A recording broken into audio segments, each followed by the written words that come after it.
Welcome back to the Socially Delightful Podcast, everybody. Today I have Micayla, a Hello. 20-something photographer and musician dedicated to being a lifelong learner and chats about the intersection of philosophical ideas and feminism. So, Philososhe, I nailed it. Wow, I'm Yeah, so you proud of nailed it. myself. You nailed it. I have been struggling to say this podcast name, which is so funny, y'all, because I have been on Micayla's podcast, Philososhe, and have said the name before. Um, it's so good. It's a podcast about self improvement, mental health, psychology, sociology, and figuring out how to navigate the different phases of life. So she puts a comedic spin on these conversations, and you could really tell how she's like pondering these like big questions and how they can lead to personal growth and development. So one of Micayla's goals with that podcast is to expect to learn more about what makes you special in this gigantic universe. Micayla, thank you so much for being on the podcast today. Thank you. I have taken a little bit of break from uploading episodes because I started a new job and I went from like working for myself this whole time to a 9 to 5. But I hope to pick it back up at some point. But I also like felt like I was at a good point where I'm like, there's not anything I want to say right at this moment, and I don't want to just put like mindless words out. And I'm really happy with like what I've put out so far. So if I do pick it back up, it will be like just as fun as it was. But right now, I'm just like letting it sit. Like there's over 100 episodes to listen to, so I'm like, yeah, it's good where it's at right now. But I left off interviewing some really cool guests, such as yourself, and it was a really great season when I started doing it on my own, because I used to do it with a friend. And then we'll talk about friends and stuff soon. But yeah, thank you so much for having me. Yeah, and you do have like you said, like over 100 episodes out, Mm, and so many of the topics, whether it was with your co-host or not, I was like, wow, like I mean, like I'm 1,000% interested in. I mean, will mm. you your bio here of like psychology and sociology and feminism, like those are just things that I am literally all about, and things that really like inform the Socially Delightful podcast. So I'm just so excited to have you here. And Absolutely. Thank you. And I always yeah, say I want to preface like I'm not an expert in any of those things. I like to talk to people who are experts in those things, and like I always say like I want to be a lifelong learner, because I think it's so important to just never stop learning and growing and learning more about yourself and others. But I'm honored that you asked me to chat with you today. yeah, no, and I I love that. I love that. And I appreciate your brain and how your brain works. And that is a huge reason why I wanted to have you on to talk about today's topic. So I want to talk to you about like that notion that like girls are drama, right? And this is something that comes up every so often when I tell people that I help women with like high functioning social Mm, anxiety and friendship. It's something that people will be like, oh, but like girls are drama. Like, really? Like, there's almost this like notion of like, okay. And it's also something that comes up even with my clients that come to me wanting to make like deep, meaningful mm, friendships and wanting to really feel authentically charismatic. They'll come and they'll be like, yeah, I just can't get over this notion, this thought in my head of like girls are drama and I'm just wasting my time. And so I have like a bunch of like questions and a bunch of stories that mm. I'm going to share with you today as we can talk about this. But I also know that friendship is something that is important to you and something that you have, shared quite a bit about, honestly, like on Oh your yeah. podcast. Mm. Yeah. Um, can you tell me a little bit about why it's important to you?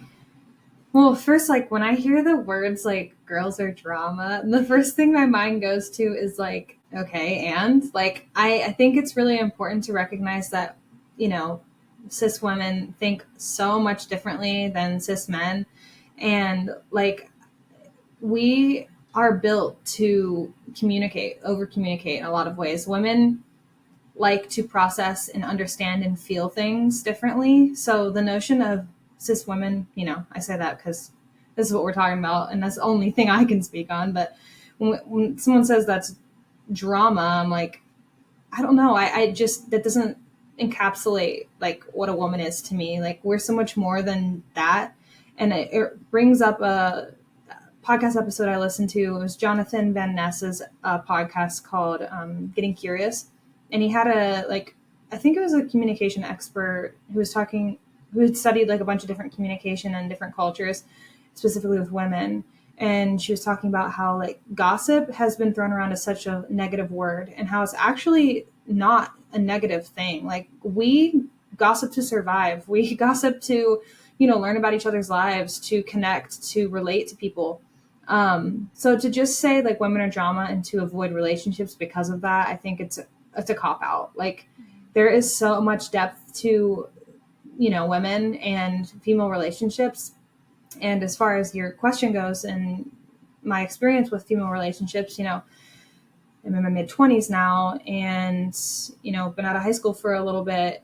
And I had some girls over last night, actually, some girls that I've just met all in the past year. And I still have some friends that I hang out with from high school, as long as one of my gay best friends, he's one of the girls, he's one of the girls like at Christmas, all of our hangouts, so I definitely include him in this because our communication style is very similar as well. But it was just so interesting comparing those two groups of friends, and not in like a one's better, one's worse kind of way, but just like, it's so interesting when you've had friends from high school who know you as an adult, and then adult friends who only know you as an adult, and how you've presented yourself to them. And I brought that up last night. I'm like, how weird is it that like we've all met each other in the past year, but I've had this deep connection.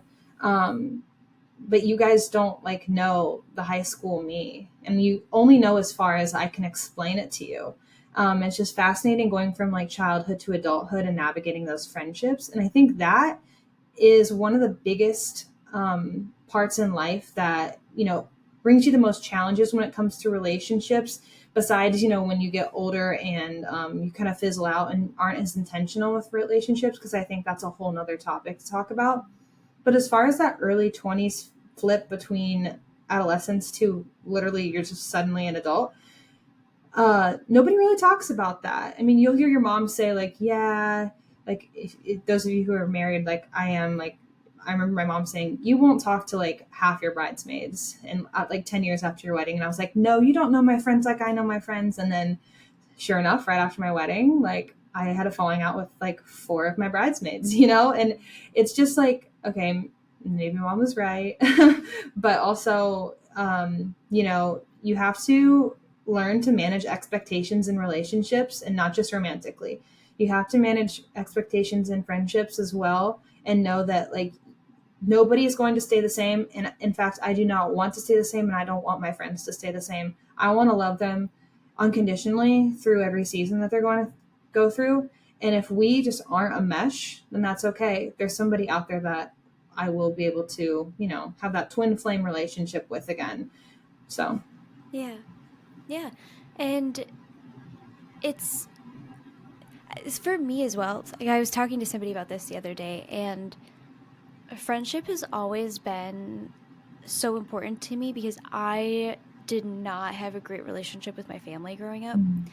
And that's really like massively improved now. But when you're a child and you are kind of going through like the world of like seemingly feeling like you're on your own, like the emotional closeness that has come from my friendships with women, with also like men, like has truly, I think, given me the foundation to then go out and like be more confident in myself and like reach for things, do things, like face the world, honestly, and honestly face my family later in life. So it's so important. And it sounds like what you're experiencing, which again is like a whole other topic, but is what something a lot of the experts call like the friendship gap or the friendship dip, which happens in your mid to late 20s, sometimes early 30s, where you stop spending as much time with your peers and you start spending more time like on your career, building your, quote unquote nuclear family, whatever that means to you. And so friendships start to become like less of a priority. However, there's still a fundamental need for connection, for reprieve, for support. And I think like there needs to be, if anybody's listening to this podcast and they're kind of feeling the friendship dip, I don't want you to, one, hear that and be like, oh, this is normal, there's nothing I can do about it, because there is. And Mm-hmm. unfortunately, we live in a culture today where we have really exacerbated that friendship dip, where people are experiencing it, one, much earlier. I cannot tell you how often I will teach workshops like here in my state, and people will come up to me afterwards and be like, I haven't made a friend in 10 years. I haven't, connected with somebody. And like girls, Kayla, that like me and you would hang out with. Mm-hmm. Like, you know what I Yeah, mean? yeah, yeah.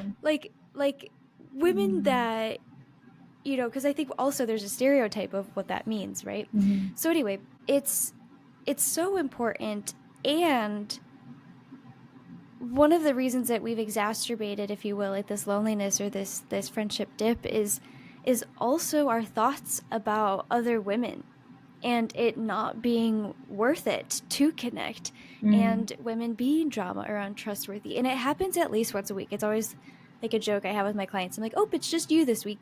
Where at least one time, one of my clients will say to me, one of my female clients will say to me, I just don't feel as emotionally safe around other women. I'm afraid other women are going to Mm-hmm. judge me.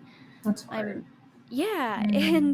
and there's so many reasons for that, right? I mean, like you said and kind of like alluded to at the beginning, like women are more relational, right? So we tend to Yeah. also therefore have more conflict because, like you said Mm-hmm. earlier, our communication styles are different. Our relationships tend to be much more deep. And so we can also have more conflict because of that. But I don't think that's necessarily a bad thing. And I think it helps us really decide and like figure out, okay, can we work through this conflict and become even closer? Or like, do we have different compatibilities and we need to go out and make new friends, which is also really Mm-hmm. fun to hear that that's something that you were doing, that you made friends in the past year. Because Mm-hmm. unfortunately, Micayla, I do not hear very many stories of that, and it's very exciting for me to hear you say that. But anyway, what are your thoughts? I agree, and it makes me really really sad because I have had times in the past couple years where I was just so lonely, and I have had people ask me before, like, how have you met friends?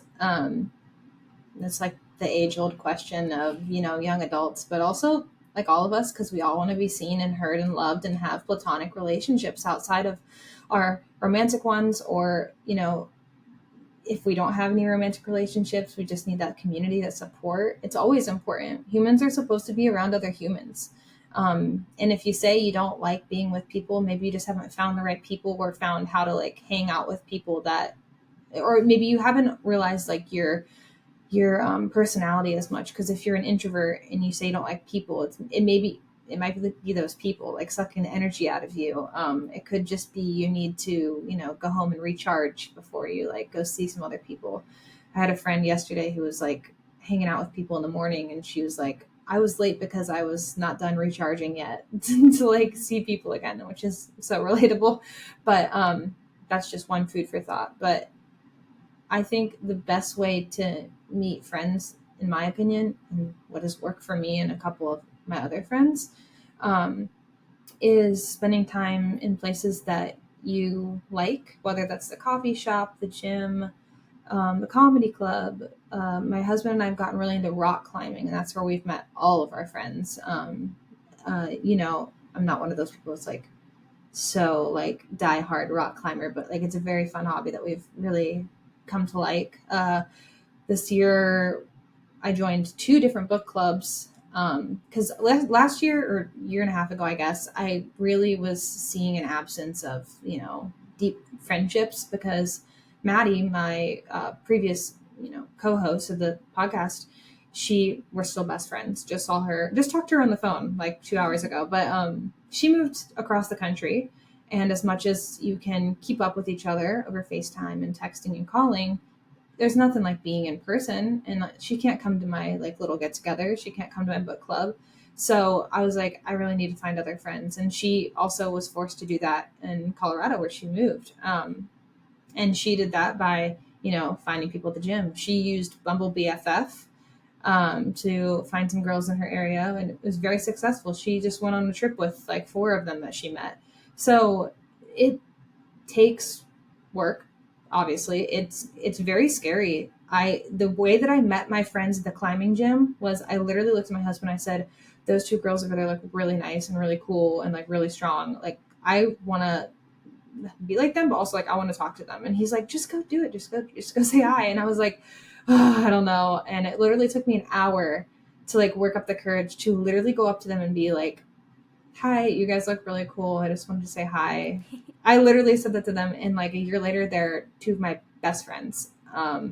And that was really freaking scary to do, to literally go up to someone as an introvert and be like, "Hi, want to be my friend?" basically. Yeah. But it literally works because chances are they're either thinking that about you, or they're just as lonely, or they literally don't care and they're like, "Cool, like that was nice of them." Like the worst that could happen, literally the worst that could happen is they'd be like, "Ew, whatever." And like, yeah, that'd probably suck, but like it's not going to affect your life or anything. Just pick up your bootstraps. But 99% of the time, they're probably going to be very welcoming. And if you're drawn to somebody, chances are that like you're probably going to be good friends. Yeah. I love that. I love stories where people talk about how easy it is. I love it. I mean, y'all, we can hear everything that is talked about. Well, damn near everything that's talked about on the podcast in Micayla's story. It's so good. That's so good. And also, let's normalize friend crushes. Let's normalize approaching people. Mm. Honestly, we need it. We need it. And in my opinion, when we do that, it's really being a connection activist because unfortunately, at least here in the States, we are in such a feedback loop of social avoidance. Like, let's, It's an epidemic of yeah, loneliness. Yeah. it is an epidemic of loneliness. Mm-hmm. And like we have all gotten more isolated in our homes where I've noticed this trend in myself, and I am somebody that thinks about connection all of the time, and I notice it everywhere outside of me, that like the only way to quote unquote like fill up your cup is through being alone. And Mm-hmm. like that notion, and that is one, not completely true, and we've talked about that a lot in the podcast, so I won't dive super deep into it, but also that we are avoiding like social contact with people like almost at all costs. Like, let me like order my food, let me like Oh avoid yeah. going to the grocery store, let's like work from home, all of this stuff. So, and don't get me wrong, I think there's benefits. I'm not like demonizing any of these things, there are Mm-hmm. benefits to them, but yeah, I love that. I think too, um one of these notions that again are getting in the way are these thoughts that girls are drama. And I'm sure like you and I could speculate just on like that point all day. I mean, I love that you talked about like women are more relational. I think there's also so much bias, there's so much like history of women being made to feel insecure Mm-hmm. and then therefore projecting that onto other women. Yeah. So much. But let's dive into some of these stories, Micayla. So I'm so I'm ready. excited. Are you familiar with Reddit at all? Oh yes. Yeah. Okay. Cool. Cool, cool, cool. I am going to be reading a story from the Best of Redditor Updates, and it's called Am I the Asshole for Refusing to Attend My Best Friend's Wedding? Mm. So, I, 28 female, and am tangled in some wedding drama of epic proportions. My recently engaged best friend, 29 female, asked me to be her maid of honor, and words can't describe how happy I was. We've been inseparable since kindergarten, and I was ready to make her big day unforgettable. I spent nearly $700 on the bachelorette party, buying cute outfits for everyone and renting a party bus with all you can drink drinks. The other girls pitched in, but I'm the most financially stable, so the majority fell on me. I helped plan the wedding of her dreams right down to contacting the vendors and setting dates when she was too busy. I made save the date and invitation cards. What I'm trying to say is I did a lot for her. And then, 2 weeks before the wedding, my best friend asked me to step down and said that her future sister-in-law would be taking Oh. the role of maid of honor. I was pissed. We got into a huge argument over this where I was admittedly saying things I wasn't proud of. And since then, I've received texts from our friends, best friend's family, the groom's family, and even sister-in-law telling me that I'm a drama queen who needs to get over herself and that this isn't about me. This has really gotten to me and I need to know, was I in the wrong? So, edit. Thank you for everyone who's been commenting and giving me advice. I'm going to wait a week to let emotions cool and then have a sit down with my friend to talk about this. I'll be logging off for now and going to make a huge batch of cookies and watch some TV. What are your thoughts, Micayla? Oh my gosh. At first, that was not where I thought the story was going to go. I thought she was just going to be like, the bride was very ungrateful for everything I did. But like, to literally, wow. Well, I've had a lot of similar experiences, either where I've been a maid of honor or one of my college roommates, I could not go to her bachelorette party, like across the country for like a week, and it was like a month after I would get married. And I told her that, and we also just like weren't talking as much as when she originally asked me. So she was like, "Okay, then you're just not a bridesmaid anymore." And then I have had my own experiences with my bridesmaids, but all that to say, like weddings sometimes, usually, bring out the worst in people. So like if you're experiencing drama around a wedding, that's I don't mean to be like, yeah, whatever, but it's kind of normal. It's a lot of stress, it's a lot of money, and when money and relationships and stress are all combined, it is like a perfect storm for a bad situation. I don't think that she's in the wrong. I mean, I think that she's so valid for being upset about that. I mean, of course, we don't know all of the details. Like, we don't know the bride's perspective. We don't know, like, if she was complaining. We don't know if she was, like, being rude about it or something. But, like, if she was saying all that in earnest and it was, like, genuinely she was just giving her all and then she cut her off, like, yeah, that's fucked up. Yeah.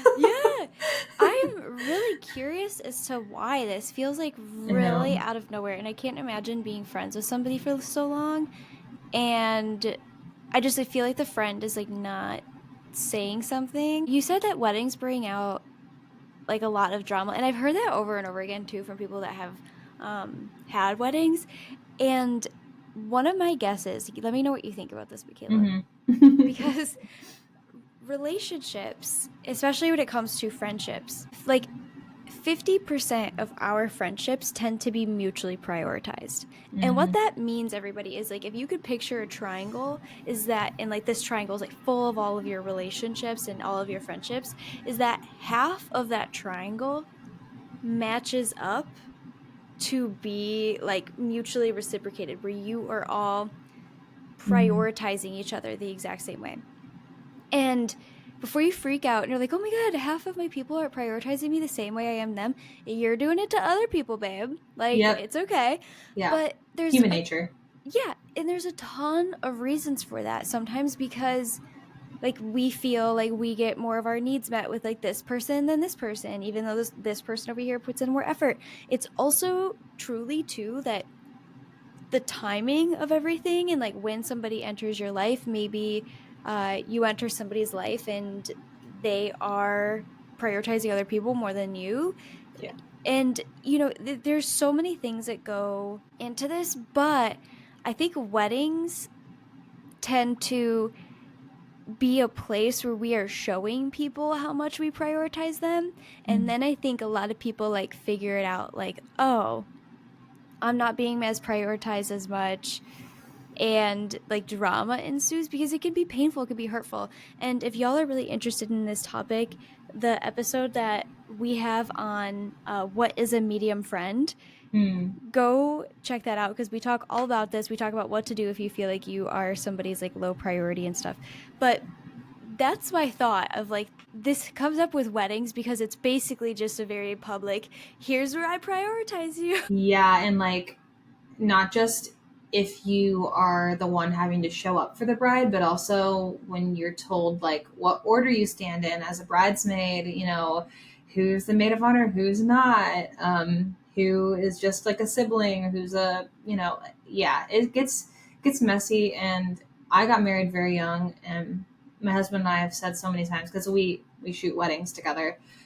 We've gone to so many weddings. We've seen everything.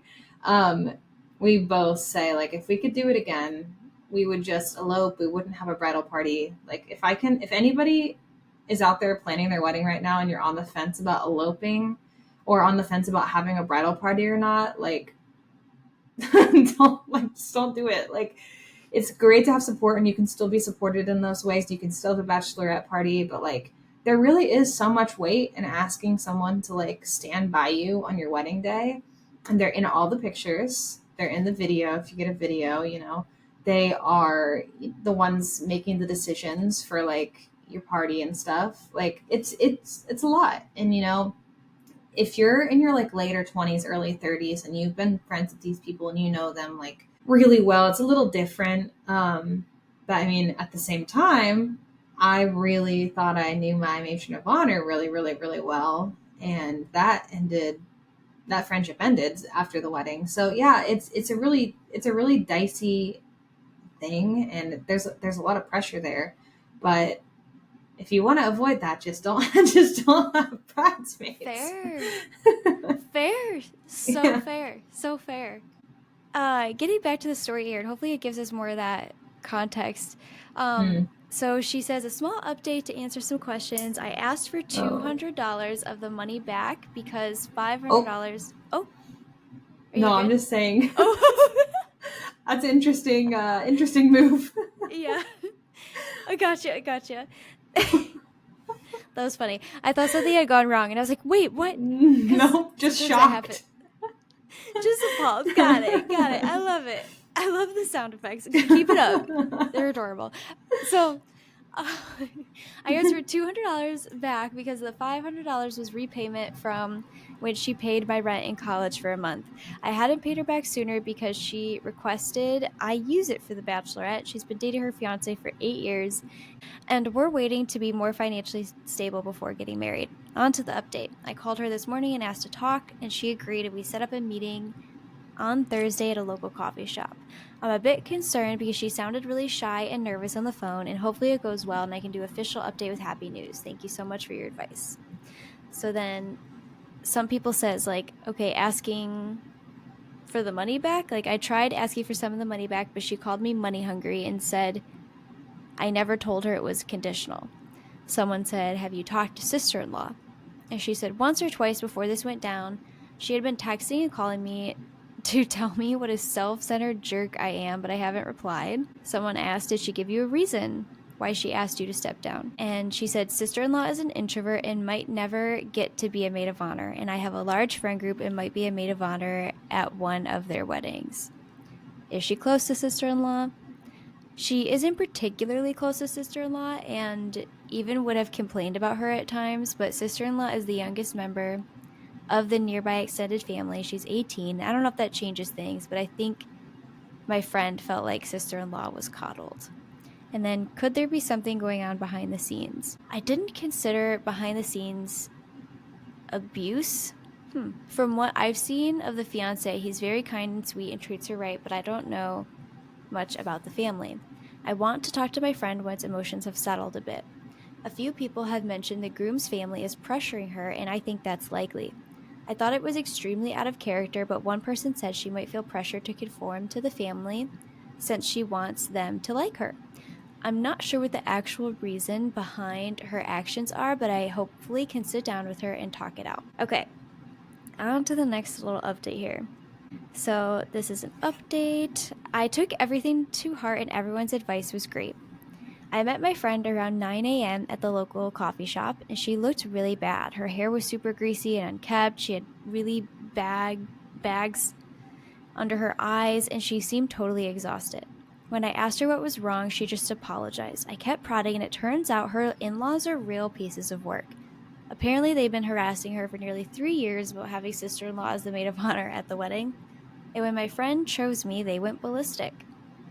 My friend said that she thought she'd be able to handle it until the wedding day, but then mother-in-law threatened to ruin her wedding dress unless sister-in-law was the maid of honor. My friend panicked, and that's when she told me that I would no longer be maid of honor. She apologized for the money-hungry comment and said that she was just in such an awful place mentally that hearing me mention the money made her really upset. The reason all of our friends were attacking me is because they knew about the mother-in-law situation, as my friend never mentioned it to me because she didn't want me to step down because of mother-in-law, and they thought I also knew the whole story. As for the fiancé, he was completely in the dark. He doesn't have a good relationship with his mother, and already my friend didn't want what that I don't know what the sentence is, but basically my friend didn't want their issues to destroy his relationship with his mom. When my friend told me all of this, I felt awful. I didn't know she was enduring 3 years of harassment because of me. I immediately apologized, and she apologized, and we both cried a lot. When the tears stopped, she pulled out an envelope with the $200 and gave it to me. I originally refused, but she insisted, and I took it. I encouraged her to tell her fiancé because keeping all of this from him wasn't helping anyone, and if he decided to cut mother-in-law off, then that was his decision, not hers. After talking a lot about future boundaries, our friendship, the wedding, I decided I would go to the wedding and we'd still be friends. I know my friend didn't handle this the best way, but I've known her for over 2 decades, and she's practically my platonic soulmate. That's not something you should throw away because of this.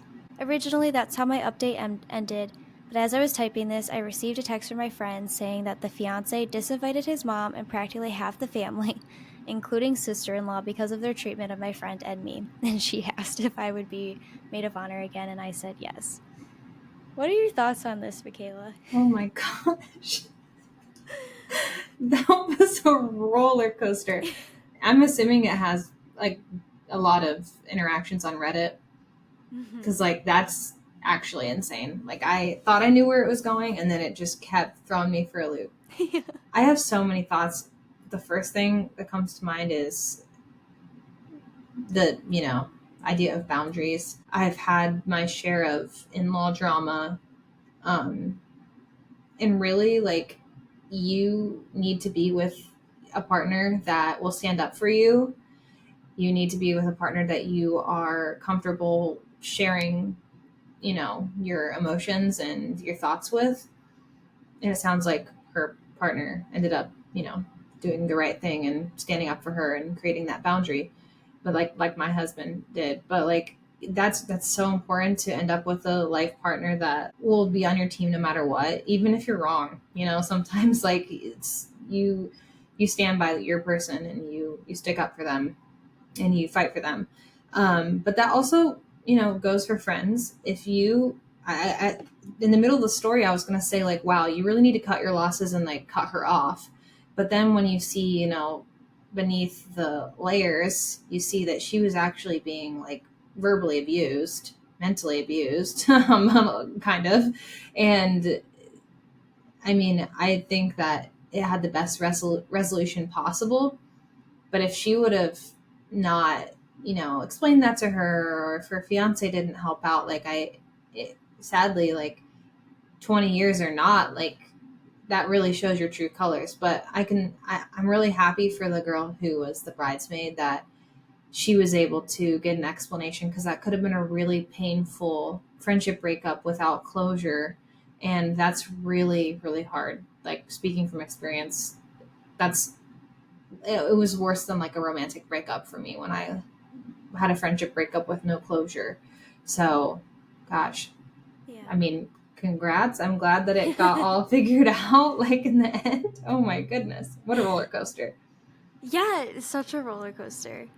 It made me really grateful that, I don't know, I think this friend here, the one writing in, the OP, Mm-hmm. I think is just the definition of like girls not being drama, because rightly she's like holding boundaries, she's like, what's going on? But I think as we were reading this, there's just like, what is this? Like there's no like background dynamic of Yeah. my friend has, like done things in the past that were petty or hurtful just because, or there was Yeah. nothing like to indicate issues between the two. Mm-hmm. And she was like, I think something's just going on with the family here. And I think our OP really held like yeah, this is not cool treatment of me. Don't love it. Yeah. But also, what is going on? And I think I want to encourage more people to,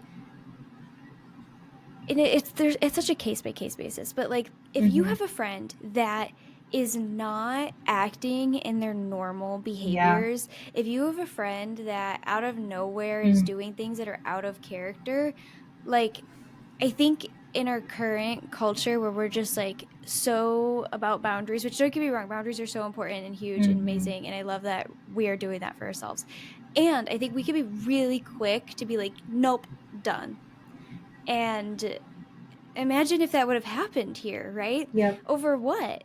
Over Yeah, she what? has to really think about like the past 2 decades and her character and like yeah, because if this had happened before, it's one thing, but if this is the first time they've ever had any kind of argument, yeah, you're so right. It's so circumstantial. It's so case by case. Like it's whether it's friendship, romantic relationships, like you really don't know the details unless they've really been hashed out and you're really looking at it from both sides. So that just this story goes to show that the classic phrase of you can't judge a book by its cover.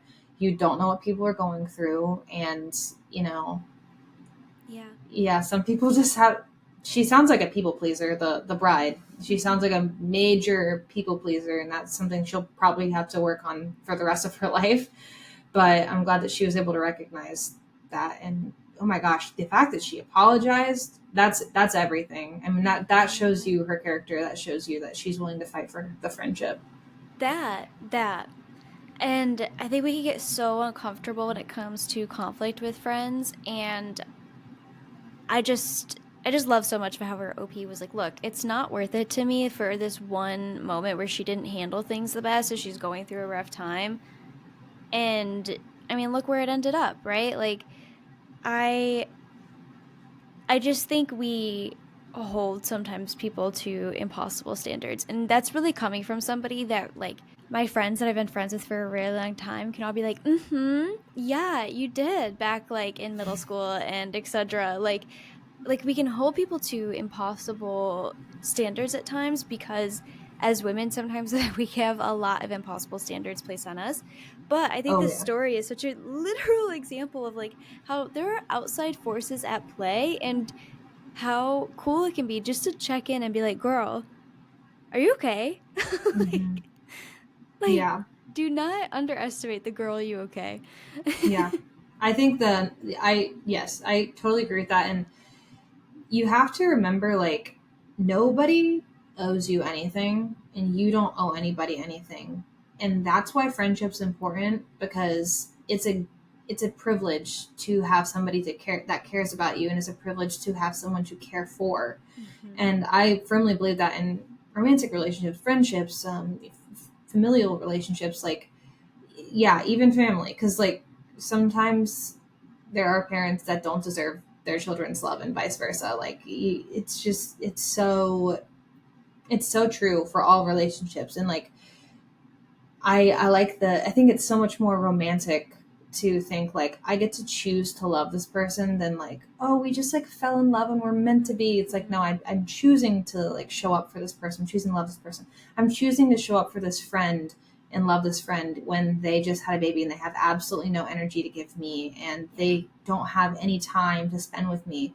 But I'm gonna like go and help nurture them because they're nurturing their new child. Or like my friend who is in nursing school right now, like barely has any time to hang out, but like I know that that's still important to her. It's just like you meet your friends where they're at in their time of life, and the ones who are really supposed to be in your life, you can let time pass and you can pick up where you were. The Mhm. ones who you can't do that with, that's when you want to reevaluate. Maybe like again expectations. You need to always manage your expectations. Yeah. Yeah. I love that. I love that, truly. You really do. And it also works with a lot of the science and stuff we talk about in the podcast. So it's kind of fun. But okay, I have another story for you. I'm And ready. it's also coming from the best of Redditor updates. And it's called, Am I the asshole for being uncomfortable with my boyfriend's friend calling me a bitch? So, yeah. For context, I'm a 31 female living with my boyfriend, Mike, who is 34. And Mike has a friend, Victor, who comes over a lot. Yesterday, Victor came over to watch baseball with Mike. And Victor asked me to pass him a beer, so I passed him one, but I dropped it. It didn't crack or anything, but he said, Nice one, bitch. And honestly, I was shocked. He said, Excuse me? And he started laughing, and Mike joined in. I was very uncomfortable and genuinely didn't know what to say. I told Victor I didn't appreciate him calling me a bitch. He got super defensive and said that he was saying it jokingly. And I said, It doesn't matter how you were saying it, but I am uncomfortable. He got very huffy and said I was just being sensitive. And then he said, You're probably going to accuse me of being a sexist now, aren't you? You can't say anything these days. This was wild because A, I didn't say anything about sexism, and B, what do you mean I can't say anything? Or what do you mean I can't say anything? You can't call women Mm-hmm. bitches unsolicited anymore? Like, what was even the point here? Mike hadn't said anything during the interaction until I called him out. I asked why he wasn't defending me, and he said, I don't know, babe, you're being a bit dramatic. And at this point, I had enough, so I told them to leave, and they went to Victor's to watch the game. Up until this point, I thought I was in the right until Mike texted me angrily. He said I embarrassed him in front of a friend by being so melodramatic. He said Victor didn't mean any harm, and it was like how my friends call me bitch lovingly slash jokingly. He said it was uncalled for me to kick him and Victor out of the house when Mike literally lives there. I said it's completely different because my friends make sure I'm okay with it and don't say it in a derogatory manner like Victor did. Plus, my friends are wonderful women who have supported me for years and not one of my boyfriend's friends who I barely know. And I was supposed to just let myself be disrespected in my own home. He called me annoying again, and then I turned the notifications off. He slept over at Victor's last night and hasn't come home. I think I might be the asshole because it's true that my friends call me a bitch, and although it's different, as I've said above, it's possible that it confused Victor and made him think that it was okay. I also didn't mean to make Victor uncomfortable slash put him in the hot seat as a guest in my house. Am I the asshole? What do you think? I literally, my brain hurts. First and foremost, for her partner to not stick up for her, red flag. I just don't understand how that wasn't. Yeah, I mean, I'm just putting myself in her shoes and my husband. That in no world would he ever just like not say anything. And that's like your first sign. You should probably break up with this person. But um, your your friends are a direct reflection on who you are. So if that's his friend, then chances are he's just like him, if not worse. I mean, that's what I'm gonna say. But like, oh my goodness, girl, like short and sweet, end it. You obviously are not the asshole. Like, what? When girls Yeah. call each other bitch, that's not the same thing. That's not the same thing. And obviously, he is insecure in his beliefs because he brought up the fact that he's like, can't say anything nowadays, or is that made him sexist? Like, yes.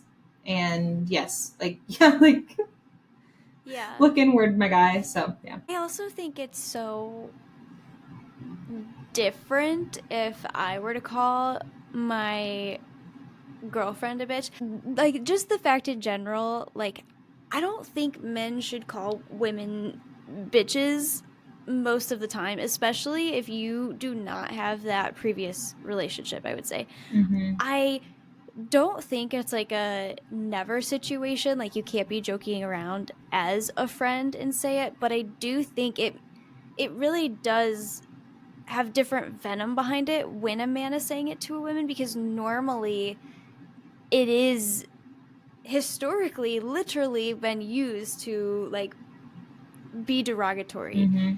And I think we're really seeing that in this example here, but part of the reason why I wanted to use this example in like the girls or drama kind of portion, because I Oh, yeah. wanted to bring up the drama that is not associated with women, but very much reminds me of just like it being dramatic, and that is like this like, no bro, it's fine, just be okay with it kind of Mm-hmm. thing, like. Oh, yeah. And it's like he was expecting her to just like be okay with it and like move on and like not talk about it, and I just kind of wanted to include that as a dynamic, but we have more here. So Mm-hmm. uh somebody says it may have started as a joke, but as soon as you were uncomfortable, he should have apologized. And Yeah. someone said, that's a good point. I was excusing him by thinking maybe he heard my friend calling me it and thought it was fine. But once I said he shouldn't have, he could have just said, oh, I'm sorry. I heard your friend say it, so I thought it was all right. Thanks for the Yeah. help. That's what an emotionally intelligent person would say. Yeah. Yep. And then we have some updates here. So earlier the next morning, they go on to say, I wasn't expecting this to blow up. I'm so grateful for everybody commenting. I feel so supportive. It's impossible for me to respond to everyone, but just know I'm reading your comments. I'm so thankful. I'm working things out right now, but I am safe. Thank you so much for the concern. I'll add a longer explanation later today when everything is settled. So then we get that update. So, update. This will probably be my final update considering this thread is now locked. So, firstly, thank you so much for the support. I'm overwhelmed with reading all the comments telling me that I deserve better, that I haven't wasted my time, that I have wasted my time with Mike, and that I'm worth more. Um, Also, thanks for all the lovely private messages I've been receiving. And these comments made me realize that I'm still young and still have a life ahead of me, and I'm sure I don't want to spend it with a man like Mike after what happened today. So, today has been a wild start. To start, Mike didn't come home last night, meaning he has now spent 2 nights over there instead of confronting the issue like a mature adult. He Oh, didn't even text me to let me know he was alive. So I texted him saying that I didn't appreciate at all what happened and that we should talk about it if there's any good chance of saving this relationship. He sent me these wild paragraphs basically saying, fine, leave me, good luck finding someone else who will want to have sex with you. You'll never find another man because you're just an annoying, crazy bitch. Victor was right, etc. He basically typed an entire essay, and it was pretty funny but also disturbing. I couldn't believe a man I thought I loved was saying such nasty and disrespectful things to me. I texted back saying, LOL, all right. Have fun calling me whatever you want with Victor. I won't be around to take it. We're done. His text was truly the last straw for me because he didn't apologize. He didn't try to talk it out. And he immediately jumped to calling me names and saying some really horrible things. I took my stuff. Luckily, it wasn't much to pack because of all of the furniture that was Mike's, and drove to my sister's, where I'm currently living with her and her girlfriend. I hope I can find a permanent arrangement soon. Once again, thank you so much. I wouldn't have had the courage to end things without all the kind words and promises that things will get better and that I deserve more than this. I was scared to leave because for some reason people think that women lose their value after turning 30. And looking back, Mike made this message clear to me as well during our relationship. I felt like I was undesirable because of my age and that I was lucky to find a guy who could even stand me. But reading your comments, it made me realize I'm still young and there's plenty of time to find someone who will treat me right. Again, I'm so incredibly grateful from the bottom of my heart. Thank you. What do you think, Micayla? I literally got my phone out at one point because I was like, I need to type something, like, so I don't forget. But I remember it. I remember it. So three things. I don't know if I'll remember the third, but okay. So it's not about the word bitch, really.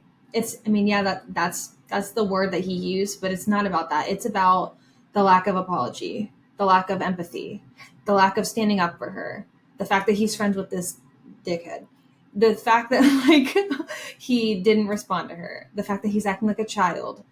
Um, I think a lot of women get comfortable. People, actually, just anyone. A lot of people get comfortable in relationships that don't feel like fireworks, that don't feel like the ultimate comfort home. Like your person should feel like home, like your most comfortable feeling. Like that's, yeah, there's going to be, life's hard, but relationships, I hate when people are like, marriage is hard, relationships are hard. It's like, no, life is hard and you have to go through things together and you have to figure out how you're going to go from there. Mm. Like I literally hate when my husband and I were engaged, people were like, oh, marriage is so hard. Like, you just wait after like the honeymoon phase. I'm like, no, we have been conditioned to think that relationships are supposed to be hard, that we're supposed to like put up with disrespect on someone's bad day. But in reality, like, there's no excuse for disrespect. There's no excuse for just like treating people like absolute crap. Like, this story is so much bigger than just someone called you a bitch. And this guy might look back on this and be like, yeah, we broke up because my friend called her a bitch and she overreacted. It's not about that. It's that he did nothing about it. It's that they don't respect women. It's that. Yeah. And yeah, you can get blinders up in relationships and you think like, oh, you tell yourself lies like, I'm too old, or I'm not pretty enough, or my personality is not likable, or something like that, because it comes from fear of not wanting to be single again, because it's so hard to find people, especially now where everyone's so introverted and so like to themselves after a pandemic. But I always say this to my friends, and I got married young, so it's kind of rich coming from me, but I always say, like, wouldn't you rather be single your entire life until you were like 70 years old and you experience the most incredible, amazing, insane love that life has to offer, than to be in a mediocre, crappy relationship your entire life and be so unhappy with yourself until you die? Like, wouldn't you rather choose yourself and choose your happiness than being with somebody who doesn't value you the way that you should be valued? Because chances are she was also doing like all the dishes, all the laundry, picking up the emotional baggage that he had, hearing about, other women that there's so much, it's so much deeper than just him being like an a-hole. But yeah, girls, if you're with somebody and it just feels off, it is. Follow your gut. If it feels off, it is. And if it feels right, then it is. You are smarter than you even understand. And you have to go with your gut. If you are literally engaged to someone and you have any like hesitations of their character or like who they are, you're probably right. Like, it should feel good. Same with friendships. Like, if somebody just doesn't show up for you, just doesn't answer you, doesn't prioritize you whatsoever. And I'm not saying like, like I said, I have friends who were in med school. I have friends who just became moms. Like, that's so different. If these people are like constantly, canceling on you, not making time for you, like it goes both ways, romance or not. Like, oh, get out of it, people. Yeah. And you're right, it's so much more than the word bitch. Like, the bitch was the microaggression. Him, and Yeah. let's even take like Victor, the friend, out of it and just focus on her now ex, Mike, right? Like, Mm-hmm. he was okay with somebody using that microaggression towards his partner. And so of course he's okay with like saying like nobody's gonna want to fuck you, calling you like an annoying crazy bitch. Oh yeah. The annoying crazy bitch, I think, has been shoved and used to try to make us feel shame so that way we stop, right? So that way we stop. And I think it's this, oh, I don't want to be, because you can hear it in her tone, like beforehand, right? Like, oh, I didn't want to be annoying, or maybe it was too much, like the doubt that was coming about. And in reality you just weren't okay with that, and that's that, period. But Yeah. the microaggression, like you said, it was so much deeper than that, because if you're okay with that, then what else are you okay with like the Yeah. disrespect towards your partner? And do you really want to be with somebody that doesn't respect you? I also think, like, using this example when it comes to quote unquote like girls are drama, is it really girls are drama, or is it really that they're just saying, hey, no, I'm not down Yeah. with this, and then they just get called an annoying crazy bitch? Yeah. They're right. Like, I yeah, I just I when you said that, I have to say, like, it's the patriarchal values that have been, pumped into our society. And when it's called out, people are uncomfortable with it. People, usually men, but also some women, because some women are okay with this. They're okay with being treated like this. They're okay with, like, being treated like an object. And guys, that's not okay. No matter what you think, like, you are an equal to our male counterparts. Like, you can speak up, you can make decisions for yourself. But when those constructs are broken down, specifically regarding the patriarchy, what else are they going to say when they're not emotionally intelligent? Like, of course, they're just going to resort to, verbal violence and call you names because they know that A, you're right, B, they're in the wrong, and that they have no ground to stand on. And it's classic patriarchy. Like, it's, and I hate when people are like, well, I'm not a feminist, and they're like a woman. I'm like, then you do not understand what feminism is, because this brings it right back to it not just being the word bitch. It's so much more than that. It's, you don't view women as an equal counterpart to you, and that's the issue. That's the problem. That's what our society struggles with. One of the biggest problems our society struggles with, truly, and it, because women have so much to offer in community and society. Like, we male versus female energy, whatever, you can ponder it in so many different ways, but like, generally women have such a strong, gentle presence to offer the world, and like, we're needed just as much as this like masculine, quote unquote, leader energy that we are so often told that men have. Like, it's, yeah. Mm-hmm. Sorry, this Reddit thing is just so much bigger than just this little thing. It's like a big step for her and probably a lot of women who read that thread. So yeah, no, I agree with you. And I think too, the looking down on women, I think it's like part of the reason why it's so rewarding. And I know this has like been talked about a lot in like pop culture of like pick-me's and stuff like that, but that's why it's like so rewarding to quote unquote like get male approval, because if you're different and you're not being looked down on, then like you're being worthy, right?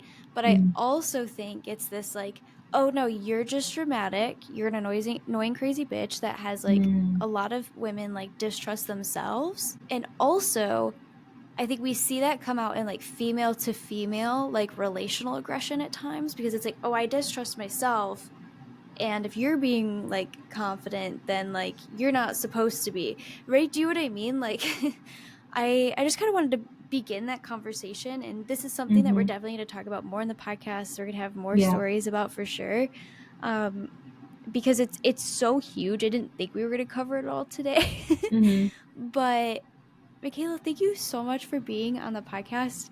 Thank I you. love like the way you think. I love sociology, psychology, and feminism. I love what your podcast has been about and the kind of conversations and takes and things that you have, like the directions that you have like taken your podcast. And I also know that you just released a song called Dandelion. Do you want to tell everybody about it?